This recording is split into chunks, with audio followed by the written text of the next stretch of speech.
سڵاتان لەبێت و ئەم کاتتان باش بینەرانی خۆشەویستی تەلەڤیزیۆنی کۆمەڵە بە یارمەتی هاوڕێیانی هاوکارم لە خزمەتتان زاین بۆ پێشکەشکردنی گەشتی هەواڵەکانی سەر لە بەیانی ڕۆژی شەممە سەرەتا سەردێڕی گرنگترین هەواڵەکان مانگرتنی شۆفەرانی بار هەڵگر لە کارخانەی سیمانی ورمێ، مەراسمی چلێ ماتەمینی ئارمان بەنەفشی لە سنا، دەست بەسەرکردنی هەساوە کرەمی لە ئەنجامانی بنەماڵەی دادخوازانی بۆکان، هێرشی پۆلیسی تورکیا بۆ سەر هاوڵاتیانی کورد لە پێرسوس، کۆبوونەوەی کرێکەرانی ڕەسمی نەوت لە دوورگەی لاوان و کوژران و برینزاربوونی 5 کرێکاری ژن لە دەهدەشت.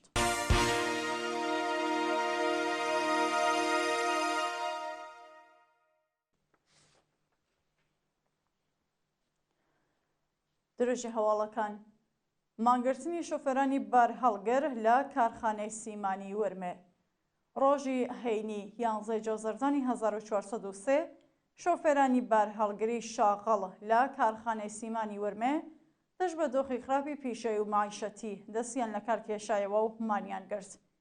بە پێزانیاریەکان شۆفێرانی بار هەڵگری کارخانەی سیمانی ورمێ لە ئەسکەمی هەغدەست و مەزایە ناڕازین و دەڵێن کرێبارەکانیان زۆر کەمە و وەڵام جەرەوەی هەزینەکانیان نییە. بە وتێ ناڕازیان چەند جار کێشە و گرفسیان بۆ بەڕێوەبەرانی کارخانە باس کردووە بەڵام هیچ بایەخێکیان پێ نەداون. مەراسمی چلێ ماتەمینی ئارمان بەنەفشی لە سنا. ڕۆژی هەینی 11 جۆزەردان خەڵکی شاری سنا بە ئامادەبوونیان لەسەر مەزاری ئارمان بەنەفشی ڕێزیان لە یادی ئەو لاوە گرت. ئارمان بەنەفشی ڕۆژی سیویەکی خاکە لەوێ ئەمساڵ دوای ئەوەی ژیانی 4 کەسی لە نێو بیرێکی ئاودا ڕزگار کرد گیانی لەدەستا. نابراو دوای بیستنی هاواری دراوسێ باخەکەی بە هانایانەوە چووە و ژیانی 4 کەسی کە تووشی گازگرتووی بوون ڕزگار کرد بەڵام خۆی لە نێو بیرەکەجا بەهۆی هەناسەنتەنگی گیانی لەدەستا. دەست بەسەرکردنی هەتاوە کرەمی لە ئەنجامانی بنەماڵەی دادخوازانی بۆکان. ئێوارەی پێنجشەممە 10 جۆزەردانی 1403 هەتاوە کرەمی هاوڵاتی تەمەن 42 ساڵی خەڵکی تیکا بوو دانیشتووی گوندی یەنگیجەی سەر بە شاری بۆکان لە هێرشی هێزەکانی دەسەڵاتی سوپای پاسداران بۆ سەر ماڵی باوکی دەست بەسەرکرا.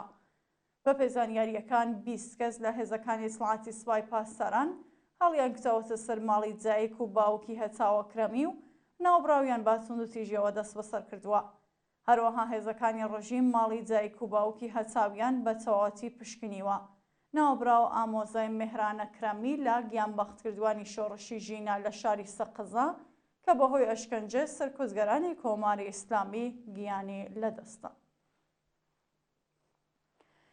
هێرشی پۆلیسی تورکیا بۆ سەر هاوڵاتیانی کورد لە پێرسوس.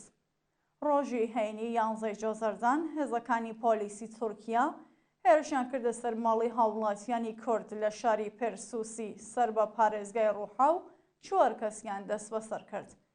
بە پێزانیاریەکان هێزەکانی پۆلیسی تورکیا بە فەرمانی دادستانی پارێزگای ڕووحا هەڵیان کردەوەتە سەر ماڵی 4 ئەندامی شۆرای شاری پێرسوس بەناوەکانی موسلێم کاراک، مستەفا ئۆزبەرەک، بریتان تەکین و عەبدولڕەزاق کاراک و هەر 4 کەسەکەیان ڕفاندووە. کۆبوونەوەی کرێکارانی ڕەسمی نەوت لە دوورگەی لاوان. ڕۆژی هەینی 11 جۆزەردان کرێکارانی ڕەسمی نەوتی شاغەڵ لە ناوچەی مۆڵیاتی دوورگەی لاوان بۆ جارێکی دیکە دژ بە جێبەجێ نەکردنی دەخوازیەکانیان کۆبوونەوە.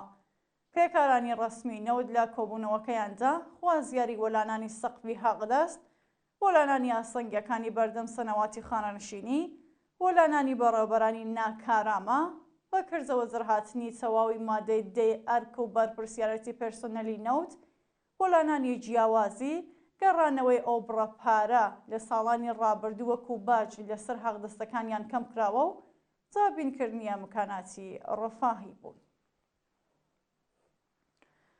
ناڕزایەتی خەڵکی چابەهار بەهۆی بڕانی بەردەوامی بەرق.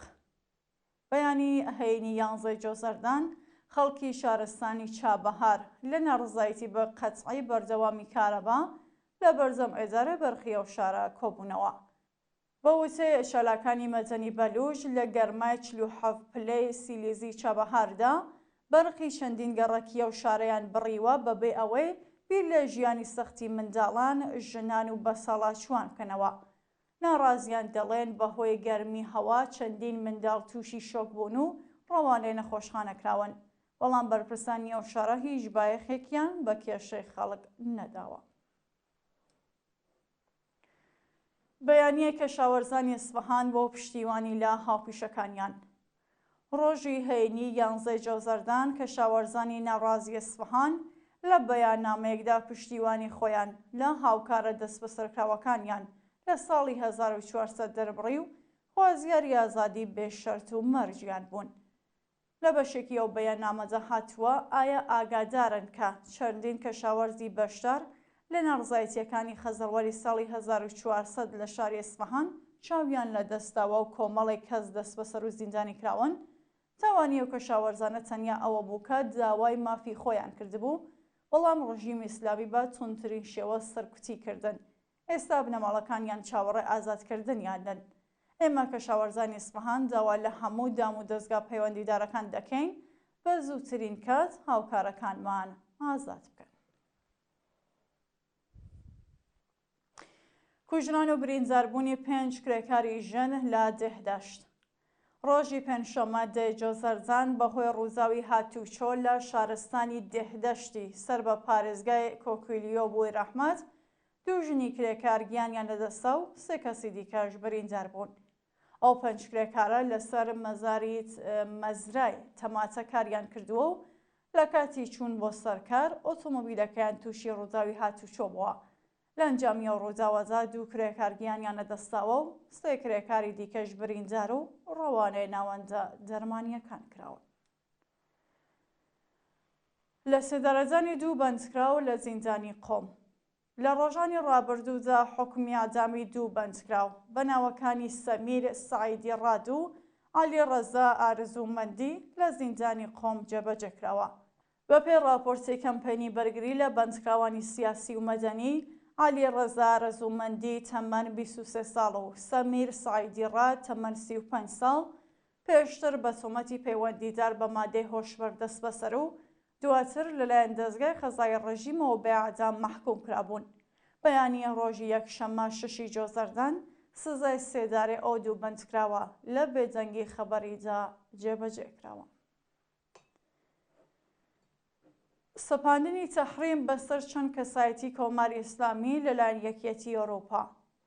یەکێتی ئەوروپا ڕۆژی هەینی 11 جۆزەردان لە بەیاننامەیەکدا ڕایگەیاند کە سزای بەسەر 6 کەس و 3 دام و دەستگا بەهۆی بەشداریکردنیان لە بەرنامەی پەهبادی کۆماری ئیسلامی و ڕۆڵیان لە گواستنەوەی فڕۆکە بێفڕۆکەوان بۆ رووسیا سەپاندووە. لە ڕاگەیاندراوەکەدا هاتووە محەممەد ڕەزا ئاشتیانی وەزیری بەرگری و ئیسماعیل قەعانی فەرماندەی هێزی قودسی سوپای پاسەران و ئەفشین خاجەفەر جێگری وەزیری بەرگری و بەرپرسی ڕێکخراوی پیشەسازی ئاسمانیەکانی وەزارەتی بەرگری سزادراون. خۆپیشاندانی هەزاران کەسی لە ئەنگرانی فەلەستین لە ئافریقای جنوبی. لە ماوەیە 24 کاتژمێری ڕابردوودا بەلانی کەم 53 فەلەستینی دیکە لە ڕەفەح و ئوردوگای جەبالیا گیانیان لەدەستاوە و بەرزبوونەوەی ئاماری قوربانیانی هێرشەکانی ئیسرائیل تووڕەئی کۆمەڵگەی جیهانی لێکەوتووەتەوە. ڕۆژی هەینی 11 جۆزەردان هەزاران شارۆمەندی خەڵکی ئافریقای جنوبی بەڕێ پێوان لەسەر شەقامەکانی شاری کیپساون ژنێسەکانی دەوڵەتی فاشیستی ئیسرائیل لە کەرتی غەزە و جێنۆسایدی خەڵکی فەلەستینیان بە توندی شەرمەزار کرد. بەشداربووان بە وتنەوەی دروشم خوازیاری ڕاگررتنی دەستبەجێ شەڕ و ڕاگەیاندنی ئاگربەستی هەمیشەی بوون. دووە هەواڵ کوژران و برینداربوونی دەیان کەس لە هێرشی سێنتکام بۆ سەر حوسیەکانی یەمەن.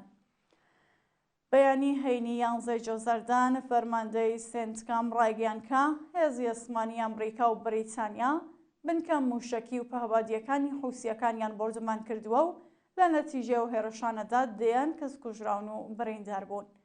بە وتەی بەرپرسانی نظامی حوسیەکان لە هەرشەکانی ئەمریکا و بریتانیا بۆ سەر بنکە و بارەگای حوسیەکان لە سەنعا، حودەیدە و سەیلف 16 کەس گیانیان لەدەستاوە و 41 کەسی دیکەش بریندار بوون. هاوکات حوسیەکان چەندین موشکیان ئاراستەی ناوی ئاریزۆنا کردووە، بەڵام ڕێژەی زیانەکانی ڕوون نەکراوە. میرانی خۆشەویست هەواڵەکانتان پێشکەشکە هەرشاد دواسوودە.